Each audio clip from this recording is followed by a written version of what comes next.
नमस्कार, आप देख रहे हैं न्यूज 18 राजस्थान। मैं हूं आपके साथ मनुराज सक्सेना। बुलेटिन की शुरुआत करते हैं इस वक्त की बड़ी खबर के साथ। सूत्रों के हवाले से बड़ी खबर आ रही है।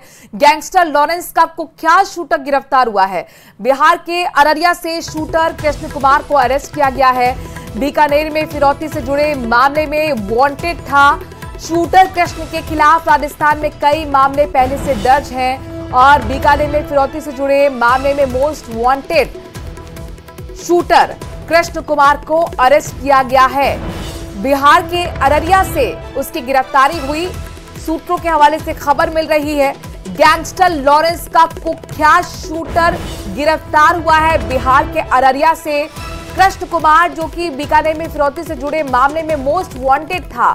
राजस्थान में कई मामले उसके खिलाफ पहले से दर्ज हैं और आखिरकार अब शूटर कृष्ण को बिहार के अररिया से गिरफ्तार करने की सूत्रों के लेकर जानकारी मिल रही है। बीकानेर में आपको बता दें कि फिरौती से जुड़े मामले में मोस्ट वांटेड था शूटर कृष्ण, जिसको आखिरकार पुलिस ने गिरफ्तार कर लिया है। बिहार के अररिया से उसकी गिरफ्तारी हुई है। गैंगस्टर लॉरेंस से जुड़ा हुआ यह शूटर आखिरकार गिरफ्तार हुआ। काफी से कुख्यात माना जाता है, मोस्ट वांटेड लिस्ट में रहा है। बीकानेर में फिरौती से जुड़े मामले में लंबे समय से पुलिस इसकी तलाशी कर रही थी। शूटर कृष्ण के खिलाफ राजस्थान में कई मामले दर्ज हैं। पटना से संवाददाता अमित कुमार हमारे साथ जुड़ गए हैं। अमित, आखिरकार ये जो कुख्यात शूटर है कृष्ण, कैसे इस तक पुलिस पहुंची? एक बड़ी कामयाबी कही जा सकती है पुलिस की।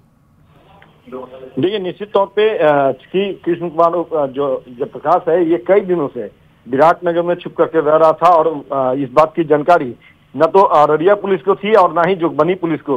तो जैसे ही इसकी गिरफ्तारी जोगबनी पुलिस ने एक एटीएम फ्रॉड मामले में की, तो फिर पूछताछ जब इससे किया गया तो पता चला कि ये जो है वो लॉरेंस बिश्नोई गैंग का जो है वो सदस्य है और वहां से ये फरार होकर यहाँ आया और यहाँ आकर के विराटनगर में छुप करके रह रहा था। यहाँ आने के बाद भी जो इसकी आपराधिक जो नेचर था, उससे ये बाहर नहीं निकल पाया और एटीएम फ्रॉड करता हुआ ये पकड़ा गया। और उसी दौरान इससे जब पूछताछ किया गया तो इसने कबूल किया कि ये लॉरेंस बिश्नोई ग्रुप का सदस्य है और इसके विरुद्ध राजस्थान में कई मामले दर्ज हैं।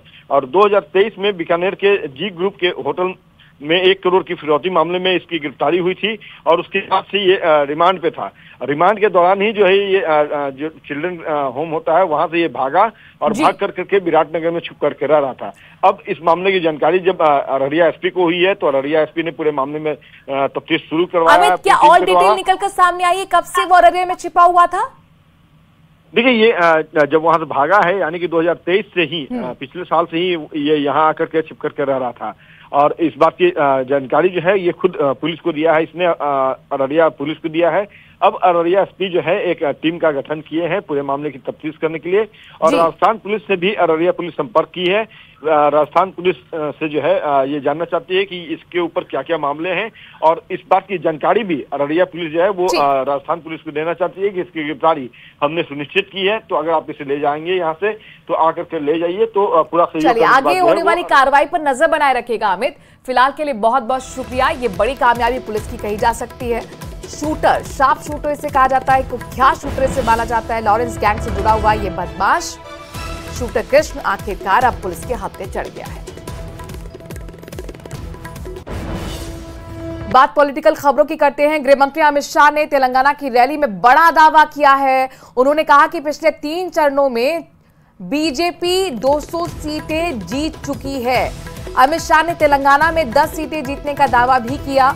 रैली को संबोधित करते हुए अमित शाह ने कहा कि यह चुनाव जिहाद वर्सेस विकास का है। तो उन्होंने कहा कि जो 3 चरण हो चुके हैं उसमें 200 सीटें बीजेपी जीत रही है और तेलंगाना में 10 सीटें जीतने का दावा भी अमित शाह करते हुए नजर आए।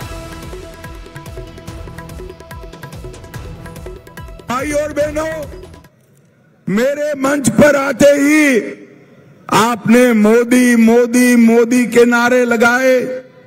मैं देश भर में घूमकर आज भोंगी आया हूं। देश भर में मोदी मोदी के नारे लग रहे हैं।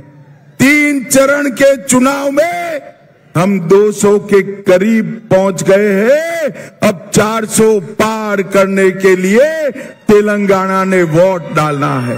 भाई और बहनों, 2019 में तेलंगाना की महान जनता ने हमें 4 सीट दी है, मगर मैं आज, सुन लो रेवंत रेड्डी, आज कहकर जाता हूं, इस बार तेलंगाना में हम 10 से ज्यादा सीटें जीतने वाले हैं। भाई और बहनों, तेलंगाना का ये double digit score Modi ji को 400 पार कराने वाला है। भाई और बहनों, ये 2024 का जो चुनाव है, ये राहुल गांधी वर्सेस नरेंद्र मोदी का चुनाव है। ये चुनाव वोट फॉर जिहाद, इसके अगेंस्ट वोट फॉर विकास का चुनाव है। ये चुनाव परिवार के कल्याण, अपने परिवार के कल्याण के विरोध देश की जनता के कल्याण का चुनाव है। भाई और बहनों, ये चुनाव राहुल गांधी की चाइनीज गारंटी के खिलाफ मोदी जी की भारतीय गारंटी का चुनाव है।